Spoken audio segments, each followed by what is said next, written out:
Halo semuanya, perkenalkan nama saya Raffi Syakila Feresyah dengan NIM F02231126. Di sini saya dan rekan-rekan saya akan menjelaskan mengenai kampus berkelanjutan, strategi pemuda untuk mengurangi jejak karbon. Pendahuluannya, jejak karbon adalah jumlah total gas rumah kaca yang dihasilkan dari aktivitas manusia, termasuk konsumsi energi, transportasi, dan pengelolaan limbah. Universitas sebagai institusi pendidikan juga berkontribusi signifikan terhadap jejak karbon.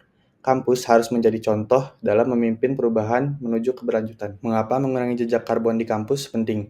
Yang pertama, kontribusi kampus terhadap emisi global. Banyak universitas masih bergantung pada energi berbasis fosil.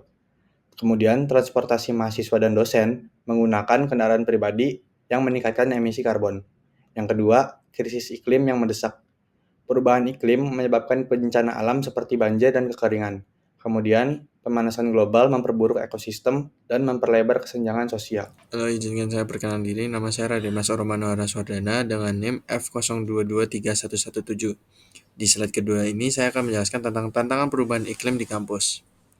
Sumber emisi karbon utama di lingkungan kampus yaitu adalah konsumsi listrik, yaitu ada AC, pencahayaan, perangkat elektronik.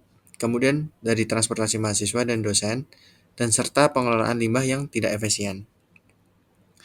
Peningkatan jejak karbon dan pencemaran lingkungan ini memiliki data pendukung tentang emisi karbon kampus, contoh globalisasi lokal.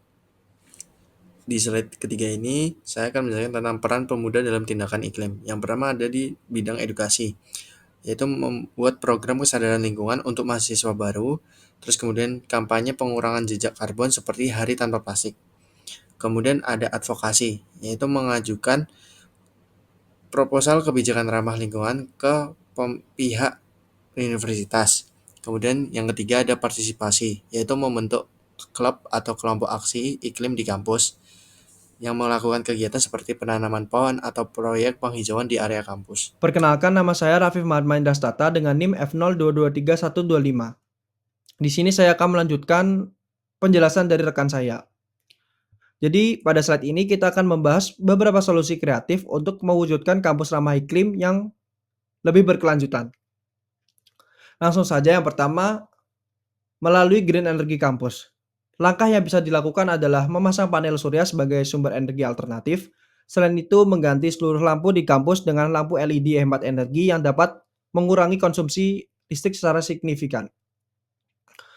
Lalu yang kedua ada transportasi hijau. Kami mengusulkan penyediaan sepeda kampus sebagai transportasi ramah lingkungan serta sistem carpooling atau shuttle bus listrik untuk mengurangi emisi kendaraan bermotor di lingkungan kampus.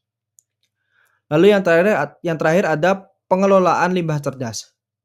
Salah satu langkah yang bisa dilakukan adalah menyediakan tempat sampah terpisah untuk memudahkan proses daur ulang.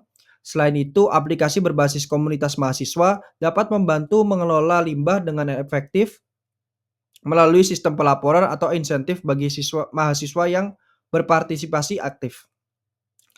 Melalui pendekatan ini kita dapat bersama-sama menciptakan lingkungan kampus yang tidak hanya ramah iklim, tetapi juga menginspirasi generasi muda untuk peduli terhadap lingkungan. Terima kasih. Perkenalkan, nama saya Raffi Rizky Ramadan dengan NIM F022314. Jadi di sini saya ingin melanjutkan penjelasan terkait kolaborasi sebagai langkah pencapaian kampus berkelanjutan dengan ramah iklim. Kolaborasi adalah kunci mewujudkan kampus berkelanjutan. Sinergi antara mahasiswa, dosen, dan staf kampus dapat menciptakan inisiatif yang berdampak. Mahasiswa berperan sebagai agen perubahan melalui program seperti pengelolaan sampah dan penghijauan, sementara dosen mendukung dengan penelitian dan inovasi teknologi ramah lingkungan. Staf memastikan kebijakan keberlanjutan diterapkan dengan efektif. Kerjasama lintas departemen seperti teknik untuk energi terbarukan dan ilmu lingkungan untuk analisis ekologi membawa solusi yang inovatif dan hasilnya dampak jangka panjang pun dirasakan. Lingkungan kampus yang hijau dan bersih membantu mengurangi emisi karbon sekaligus meningkatkan keanekaragaman hayati. Dari sisi ekonomi, energi terbarukan menekan biaya operasional dan menciptakan lapangan kerja hijau untuk mahasiswa, sedangkan secara sosial kesadaran keberlanjutan meningkat, menjadikan kampus sebagai inspirasi bagi institusi lain untuk bergerak bersama menuju masa depan yang lebih hijau dan berkelanjutan.